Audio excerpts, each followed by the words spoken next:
We're going to show you how to keep the ball on the wall when playing a backhand drive down the wall.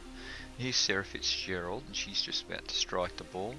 You'll notice it's quite a neat shot. The ball stays really tight, or becomes tight as it gets closer to sidewall, and that has the ability to actually suck the ball along the wall if the setup was close enough to the sidewall. Now the method we use to attain this is really quite basic. What you do is you actually go with very much a traditional swing, where the racket goes around the back of your body and you push your racket more towards the sidewall.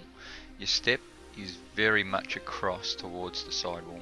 So if we put a line in there, so she's stepping well across towards the sidewall. The reason is she wants to get back around behind the ball and cut under the ball.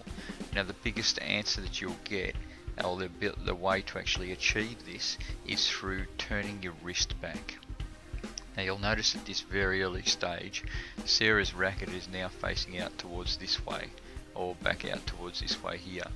Now what that's doing is that's showing you that her wrist is actually, this wrist here, is bent back. In other words, her forearm is here and her wrist is back this way.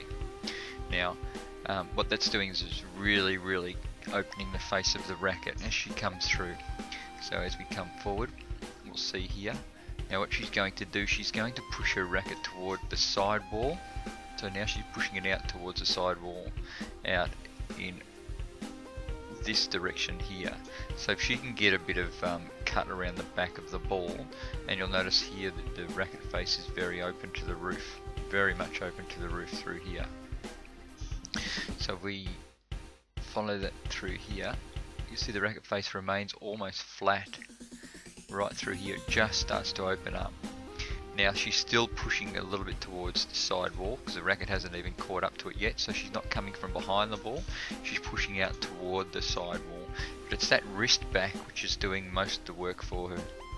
So it's a wrist that comes back here and then back that way, or you can see it back here and then back this way. As we go further, point of impact here, the racket face has opened up a little bit. In other words, it's given it a bit more of a hit, and she's hitting underneath the back of the ball. So it's the back bottom of the ball. Very important that you get your wrist relatively low as well. If you can keep your wrist virtually at the height of the ball, then you'll find you can get underneath the bottom of the ball. The more you get under the bottom of the ball, the more the chance is that you're going to be able to put it on the wall as well. And so we continue that through. What you'll notice here, you'll see how her wrist, racket face, will stay very much open as she hits. It's still open now, it's not turning over at all, and still very much open there. So a racket face at this point is pointing back towards that side wall, and she'll lift it out and still keep that same racket face open there. So if you can maintain that, it's actually a good thing to do if you can maintain that racket face open through here rather than turning it down. So if the racket was back over here and had the racket face pointing down, then you'd find you'd be in all sorts of trouble to be able to control the ball. But you'll notice her wrist here is still in a position where it's still bent back this way, and that means that right through the whole shot she's maintained that angle of wrist, which has given her the cut around behind the ball.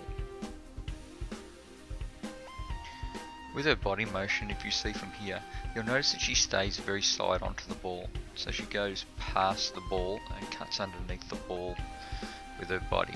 So now her feet are very much toward the sidewall, virtually almost straight direct across, or even almost her back foot is even in front of her other foot.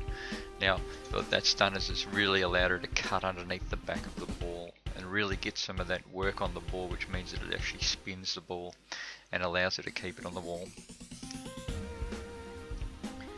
So to play a tight drive, make sure you approach the ball side on, push your wrist right back, keep your racket face very much open, hit the ball a little bit later, in other words allow it to come back, and cut underneath the back of the ball. If you cut underneath the back of the ball, maintain your wrist position on the follow through and lift up to the roof and come out with a, let's say not a very high backswing, but a controlled follow through, and you'll find you'll get a wonderful outcome. You'll have the ability to then keep the ball on the wall and play very, very tight backhand drives. Hope this helps.